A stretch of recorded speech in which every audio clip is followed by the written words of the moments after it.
about convince sellers to list at a price to sell.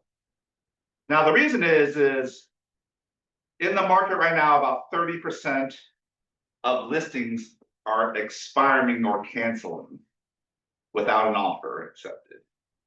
And that's because agents are listing agents with their sellers are listing the price too high. And so, and actually, even in our brokerage, that's 30%. Our brokerage is doing about 25% cancellations or expirations on our listing. So I wanted, what if you could get your seller to agree to the price that you want at the beginning? Oh, that's not. Because we see a lot of you also listing high and doing price reductions, trying to chase the market, which I know a lot of you want to build into your price reductions. But what if you get them right at the beginning at their price? Okay.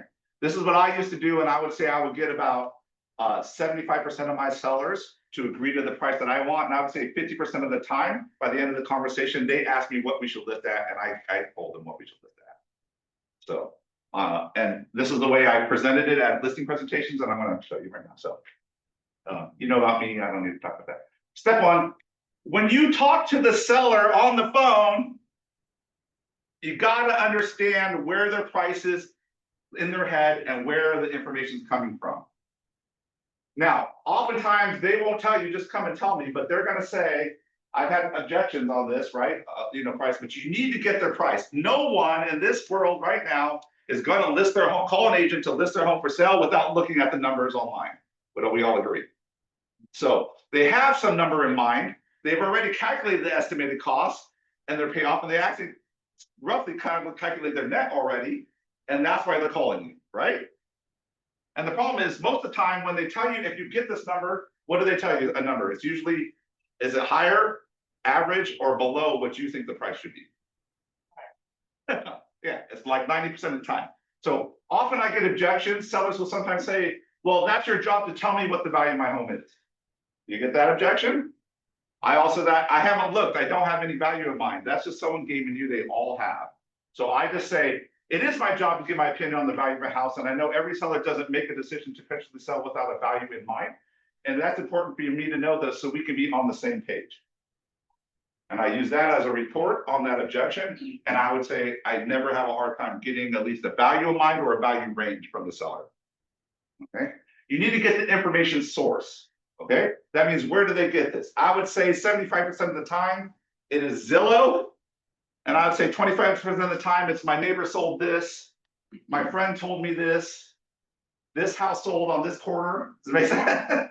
Well, that kind of information.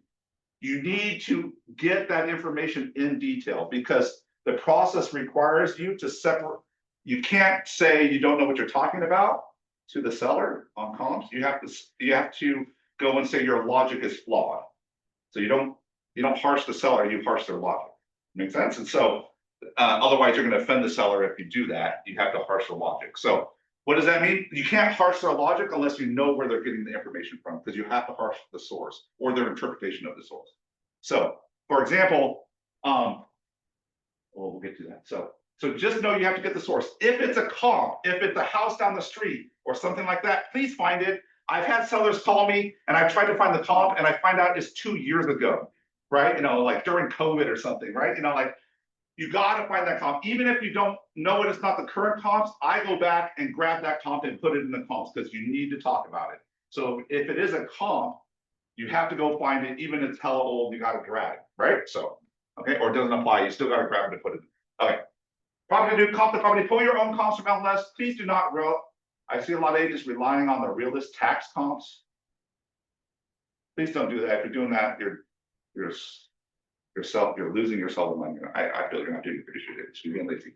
So I can go over comping. I don't have time to go over how to comp today. I have another class happening next Wednesday where I can go in more detail on how I comp and how to comp properties. But if you're doing that, but I recommend you pull all actives, pendings, and solds, because you're going to have to tell the seller a story. So I pull all actives, pendings, and solds. And you need to come to a price opinion. And I recommend a range. I recommend you look at the comps. You should be able to come to a bad range. The house is in poor condition, the house is in average condition, and the house is in high level, in great condition. I recommend you go there because you're going to have a range. And the problem is that sellers are going to say, my house is awesome, and you get there and it's dated to the 1980s. Does it make sense? And you're like, and sometimes they say my house is okay, and you get there and it's like spectacular, right?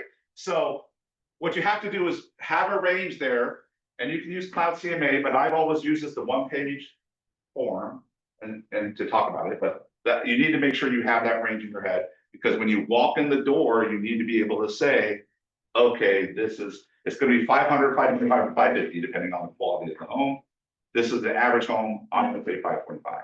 Make sense? You got to be able to come with that as you walk the home initially. So we good? This is the pretty easy part. This is like, standard 101. Okay.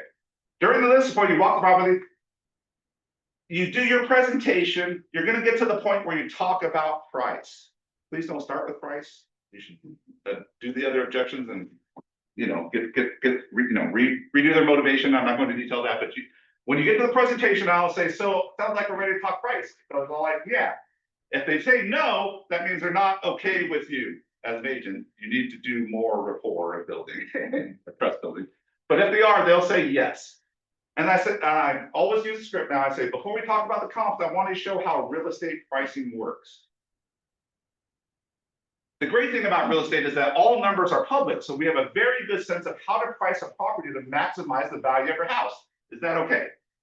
And I have never had any seller say, no, I don't want to talk about that, about how we should price the home to maximize the value of my home. Make sense? So, okay. They're like, sure, let's talk about that. Then I bring up the pricing curve. Now, some people see this because if you use Cloud CMA, it's in there. Some of you use it, some of you don't. But I use it at a very high level. This is where you're going to use logic.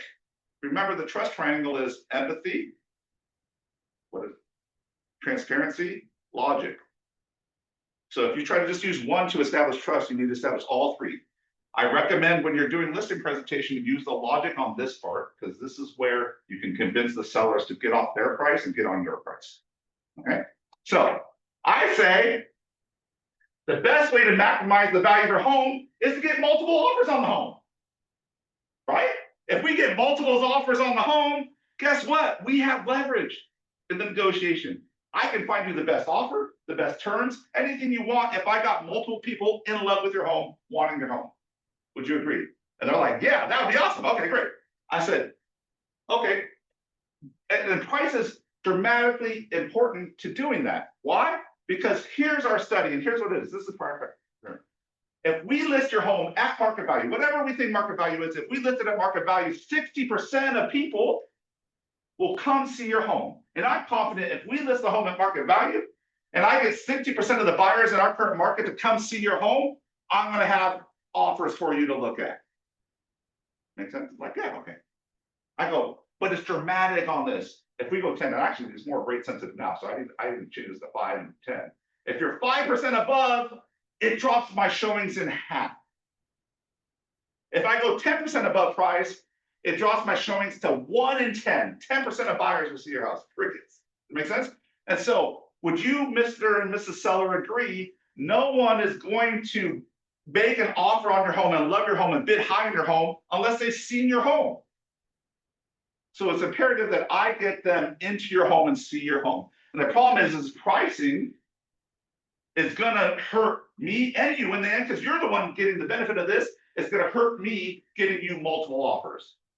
So it's imperative that we do not overstep the market value of your home on pricing. It's very important because it will literally diminish. And what does that look like? If I'm 5% over, it'll look like we're getting some people at open houses. Our open houses, we're getting showings with no offers. If we're 10% above, it's crickets. I get 1 to 2 people at an open house and I get a showing here and there, no action, crickets. So, Mr. and Mrs. Seller, you will see if we're overpriced right away, the market will tell you right away, right? So I preface that because if you do need a price reduction, you need to talk about that. I go, similarly, you can drop the price. We can be below market value and it will be like gangbusters. I will have 2 open houses and we will have 50 people there. We will have 26 offers and we'll figure out what your highest price is right away and get in contract on your terms. And similarly, if go down. Now, I would not recommend this unless you want a quick sale. And actually, I've had some sellers say, I want a quick sale because they're being deployed or something like that. Like, let's do quick. Makes sense? So I say similarly go down. But it's very important that we be somewhere in here. And I always end this, So help me by pricing your home at the market value range or below to maximize your price. Help me help you. Help me help you. This is another thing. I also found there's another thing that you need to know about pricing a home and how it affects the value of your home. Is there's a third thing. Most people know price and condition are the main drivers of what affects the value of a home, right? We know that price and condition, also market to market standards. But the biggest thing that people don't understand that affects the value of their home is time on market. And they say, what do you mean? I mean, like this, Mr. and Mrs. Seller. Now, at this point, I talk to them and I say, make them put their buyer hat on and go, you're selling this house to go buy a home in Texas, buy a home in Idaho, whatever, right? Wherever they're going to buy, do this. I said, you're going to talk to an agent, or maybe you're already talking to an agent, or maybe, and I'm sure you're already looking at homes there. They're like, yeah, okay. I said, great. If you saw a home that was priced at a price, but it was 100 days on market, what do you think about that home? And what do they say? Something's wrong with it. It's overpriced, or it's overpriced, or something's wrong, right? And I go, exactly, because days on market, time on market will affect buyers' perception of your house and by therefore affect the value of the house. Make sense? So literally being on the market, testing the market at a high price diminishes your value. Every day we're on, it's literally diminishing your value over time. And most sellers don't understand that. And I say, I draw this graph, and I actually just physically go up. But I say, here's an example, days and views of showings, days on market. And I go, look, everyone knows right now because of the internet and everything, the minute I put a listing online, I'm going to get a ton of interest. It's brand new, right? Everyone is going to look at it. And you guys know, like you listed Thursday, by the Saturday, Sunday, it's like gang, but like if it's popular, it's there. Does it make sense? That's what happens. It's happening. So I say, okay, great. And quickly it dies off. Would we all agree? I mean, I'd say 7, by the time you hit the second weekend on your new listing, and if we have no offers, is it kind of slowing down? Right? So you can magically see this decline, and then it just sits there. And you get a showing here, you get a showing there. And the problem is after this, if we have no offers, when you're sitting here, all we are capturing is any new buyer that comes to the market, right? That everyone else has already seen it and discounted it, and now we're waiting here. And then you're like, no, but that's okay. That's 14 days in, 17 days. Let's do a price reduction. Like build it in. You price here. We'll try your price, and then I'll try mine later, which I know a lot of you do because I see it. And you say you do a price reduction, Rich. Okay, so, and I say day 17. Okay, great. And the problem is I never get this back. I only get this. Why? And this is human nature. And I said human nature is this. When buyers look at home, when you look at homes online and you're looking to move to Texas, you don't qualify homes, you disqualify homes. Buyers don't qualify homes, they disqualify homes. That means that home's overpriced. That home's not our condition. I don't like that home. And guess what? If in their brain they said they already liked it, and you go back and say, but I dropped the price, very few buyers will go back and look at it, even if they see the price drop, because in their head they've already disqualified it. In their mind, they're saying, I don't care what they drop it to, it's not worth it. Does it make sense? If they tag your house as overpriced, it's hard to get them to move that off their head. Even you'd have to drop it dramatically to get them to move off that they think it's overpriced. Makes sense? If you do a 5,000, 10,000 reduction, it's not going to move them off the thought that they are overpriced because they already tagged your house as overpriced. Make sense? So that's why I get a bump and I get a bump, and you chase the market. And actually, if you look at real estate stats, this process, by the time you get down here and you chase the market, most of the time, those listings actually sell for less than market value. They actually end up down here because time on market diminished their market value over time, and they end up down here because they chase the market. Now, Mr. Seller, I don't want you to have that. I don't want to do that. So it's very imperative that I get this. And the problem is, if I overprice it, this, instead of this, I get this at the beginning. If I overprice it, I only get this. So, Mr. and Mrs. Seller, with this, I can't get you multiple offers. This will not give you multiple. This will give you multiple. I need this. And they're like, okay. And then I ended with a qualifier. Said, does that make sense? And I haven't even talked about comps yet. I haven't talked about anything. I said, this is how pricing works. Does that make sense? And so I said, Mr. and Mrs. Seller, help me help you get the maximum value for a house by getting something at market value or below on the price of your house, and that will drive the traffic that we need to make sure that we have this. Now, when you're saying this, you have to say this confidently. If you don't say this confidently, it's going to come off like you don't believe it. And this is a logic show. This is you counteracting their logic. Does it make sense of what they think about pricing a home? So you need to come off strong with this. We all good? All right. Then I say just, okay, are you ready to talk about comps? And they're like, yes, let's talk about comps. I say, show the flaws. You have to show their flawed logic. So number one is I always start with whatever their source or comp was. And I say, oh, Mr. McCullough, you told me you were interested in this value because you got it off Zillow. Does that make sense? I want to talk about Zillow. So if you Zillow, can you pull up another, minimize it, pull up a browser? Okay, sorry for it. And just make another tab. And Google Zillow accuracy estimate. Just Google.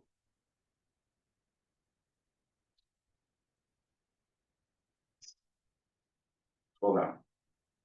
And go ahead. So what does this mean? Go scroll. Hit the link. Hit the link. Pull up. The one down. Yeah. Okay, scroll down. You'll see this. Scroll to Sacramento. Okay, there. So Sacramento. So I tell them, here's Zillow's accuracy. In Sacramento, they say they are 87.56% accurate. And they're like, wow, that seems pretty high. I go, but that's if the sale price is within 5% range. That means whatever their estimate happens and whatever the house actually sells at in the future, they say they're in accuracy within 5%. They're 90% of the time accuracy 5%. I go, your house is $500,000.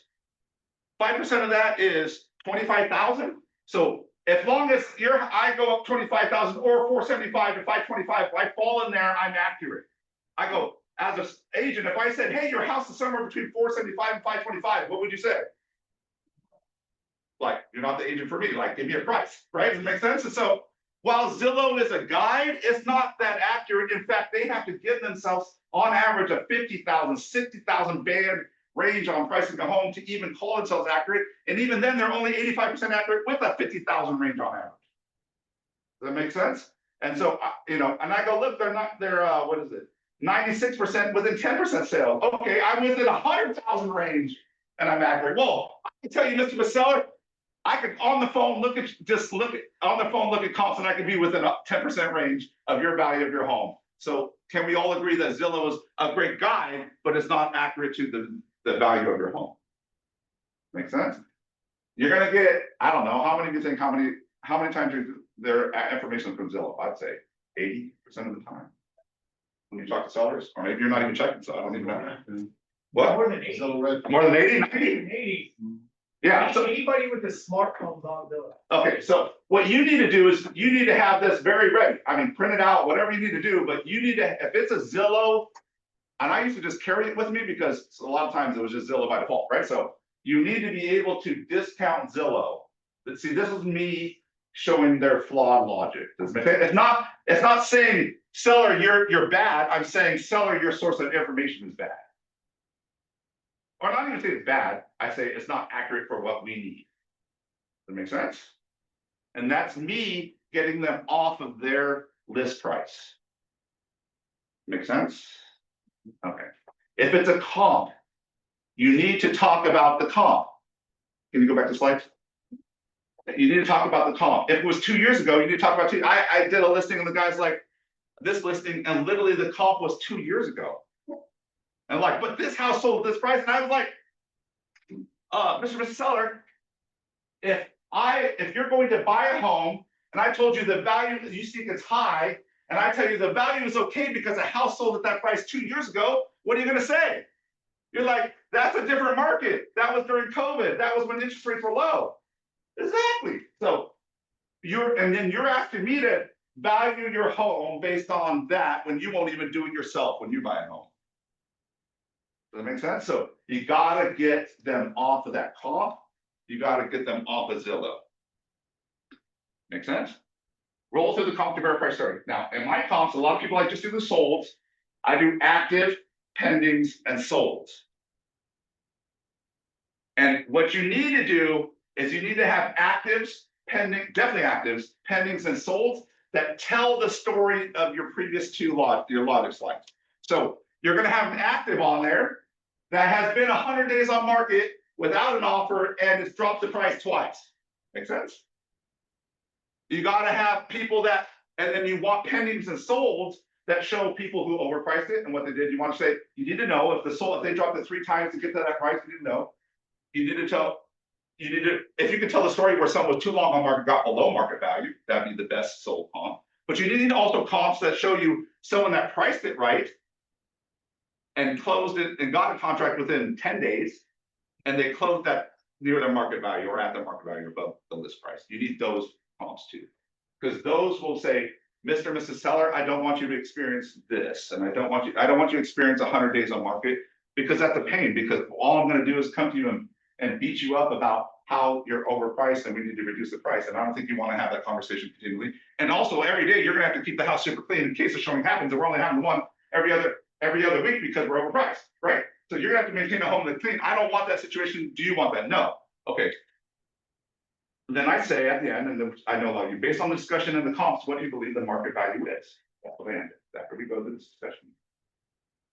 And you know what they say? I would say 50% of the time, when I ask that question, what's the seller's response?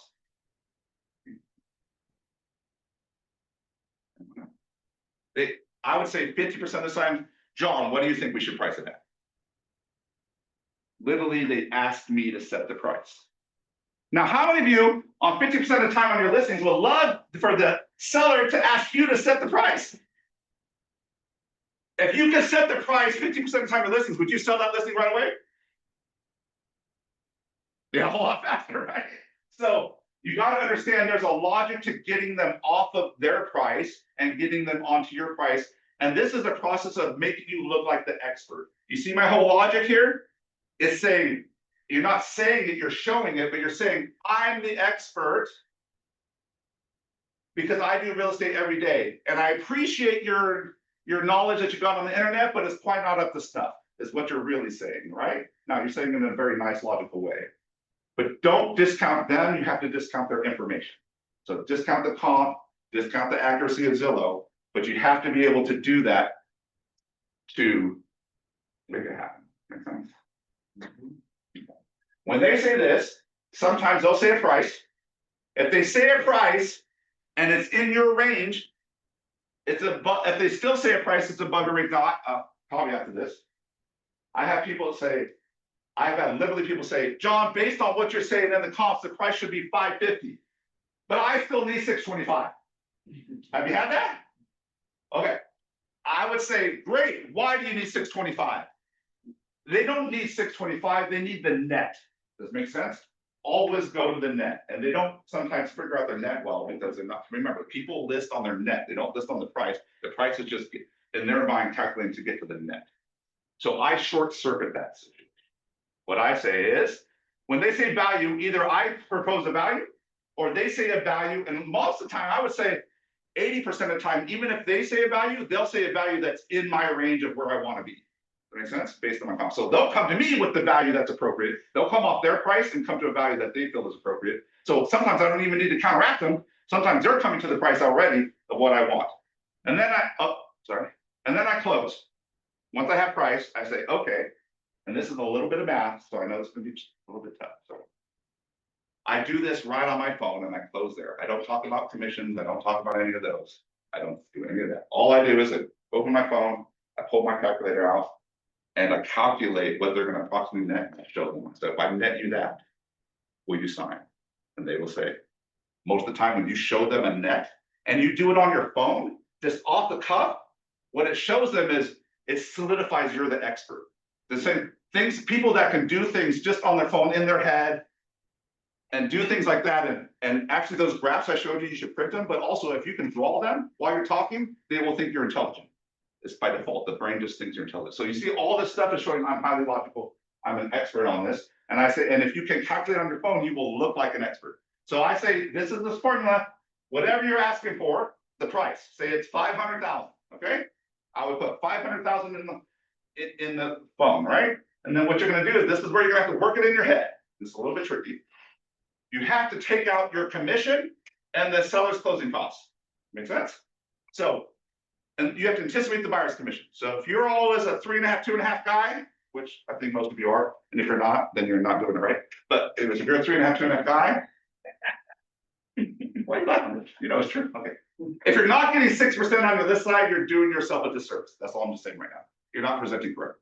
Okay, anyways, I would say 95 of these, I never talk commission. Never, ever. We didn't talk 6%, we didn't talk 3%, 3.5%. No discussions happened on that. What?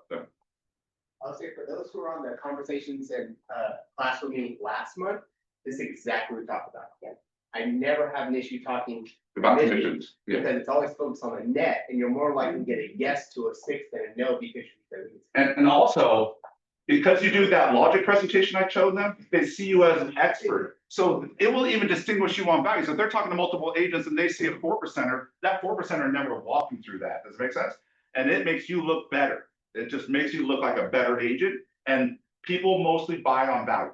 So they don't care if they feel you're a better agent, they will pay more. Does it make sense? So I've beaten people that quoted 4 or 3.5%, and I'm coming in at 3.5, 6%, and I've beaten them because of this value resolution. So what does it say now? You have to get this, so you put 500,000, whatever your percentage is. So if it's 6, you got to add 1.5%. 1.5% is the average seller's closing costs when they sell a home, that escrow, title, all those transfer fees. So you got to add 1.5% to yours, which would be in this case 7.5%. Make sense? Now this is in your head. You don't do this on the phone. You have to take it in your head. You got to minus 100% from 7.5%. So you're going to get, in this case, 92.5%. Now I recommend you just set a standard. So whatever, if you're 6% and 1.5%, then you always know you're doing 92.5%. Make sense? So I would take 500,000. Oh, sorry. I'll take 500,000 on my phone, and I would times it by 0.925. 0.925. And now that gives me my net before we pay off the loan, if they paid commissions and closing costs. Let me click on that. And then I always say, I'm still on the phone, I don't show them it, and I say, what's your mortgage balance? Just to re-verify it. And they say 250,000. And I say, great, I minus 250,000. And I say, if we sell your home at this price with all the commissions, like the average commissions, fees, and paying off your loan, you would net this. How does that sound? Or how does that look? And I would say 75% of the time, like, that looks great, Don. Then I say, sign. I don't even talk everything. I just write the price and sign. I don't talk commission. I don't anything. I close right there, sign. And the good part is, where you have control now, they will often, sometimes they'll say, John, we just need 5,000 more, 10,000 more. They'll literally come to me with a number like, we need to net. Now you're having a real discussion because you got to talk with their net. Sometimes they'll say 5 or 10,000 more. If I feel I can push the price and still get the showings I need, I'll let it ride. If it gets above the range that I think it needs, you need to have a discussion about why they need to net that. What are they thinking?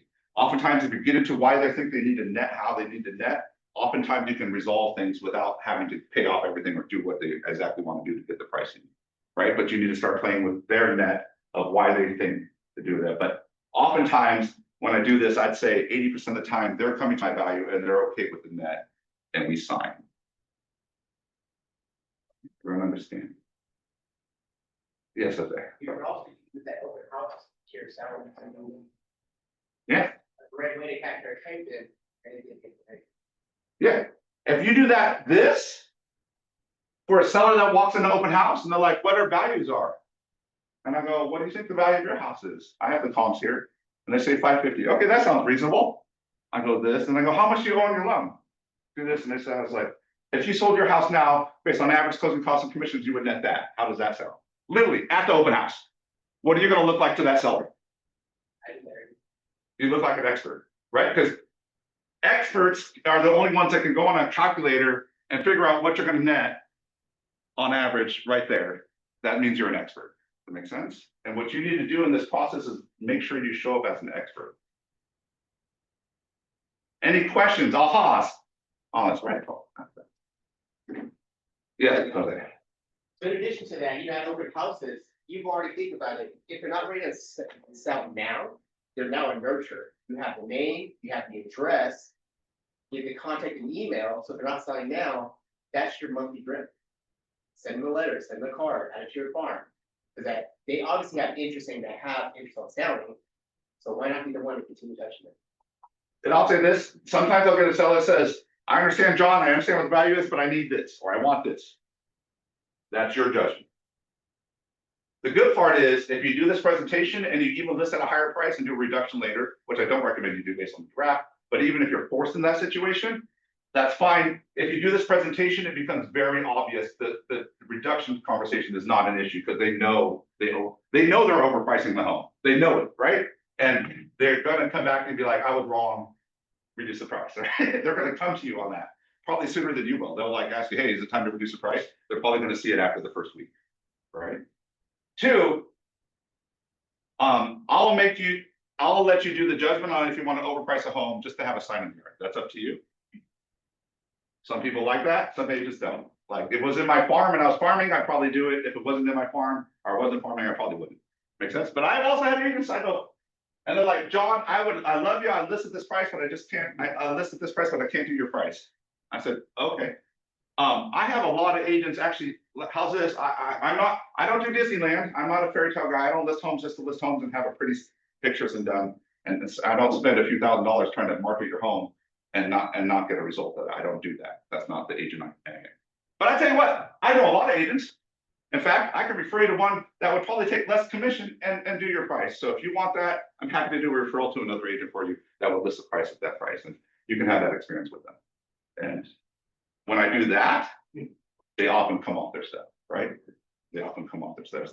It's a retort, says, I don't do that. I do this. That I do real. What the logic is I do real, I don't do fake. And right now, by default, I'm saying you're fake. I'm not saying it to them, but I'm saying you're fake. Does that make sense? And then I use that, and oftentimes they'll come on board. Woo! Okay, ahas. Any other ahas? Come on. And if you ahas, questions, insights. That all sounds good, you just gotta be able to say it, not stuff. Yeah, exactly. So what does that mean? You gotta practice. So guess what? We have scripts and conversations class. On next Wednesday, I'm teaching the workshop Wednesday with Leslie. I'm gonna go much more detail into this. We're gonna practice scripts and talking through this, right? So if you want more practice with this, please come to Wednesday's training. But I want you to show this because I really want you to close more deals, and I want you to close the listings you have. And then right now you're letting the seller dictate the price instead of you dictating the price to the seller. And you gotta use your trust triangle evaluation. Yeah, so I learned under John for 4 years, and I'll tell you, this stuff works. He taught me when I was brand new, going on my third or fourth listing, Yeah. like how to do this. And I rarely don't get a listing now. I'll choose not to take a listing if we're not in alignment, right? Yeah, But that's what study this stuff, practice, be a professional. Don't let, how often does a seller sell a home? 3 4 times in their life? You can take 4 listings in a week, right? Be the professional, study this, learn this. And he's so right about getting the net sheet, pulling it up. I know agents that'll bring one with them or bring 3 different ones, right? However you want to do it. I'm a phone guy too. I'll just pull it up. Chicago one up. Thank you so much. And just say, Yeah, if you don't want to do the calculation, you can do the Chicago one app and do that, right? Yeah, and just show them that, right? Yeah. Yeah, and I've done that before with the Chicago one and just text them right there, look at your phone, here's the net. Is that Study okay? this. Yeah. Study this. You're the professional. But I highly recommend you get them the net right there as you're closing. Get them the net. That's what they'll make the decision on, and you will likely get them to close, even without talking about commissions or anything. All right, one last aha. Anyone else? What'd you learn? What'd you learn? Jim T, you're an old cat in this. You're an experienced cat. What'd you learn? What'd you learn? It reiterated a lot of stuff. What's that? Sorry. Oh, go ahead. It reiterated a lot of the stuff that I already have done. Okay. And it just basically reinforces it. Okay. You know. Jordan, you said.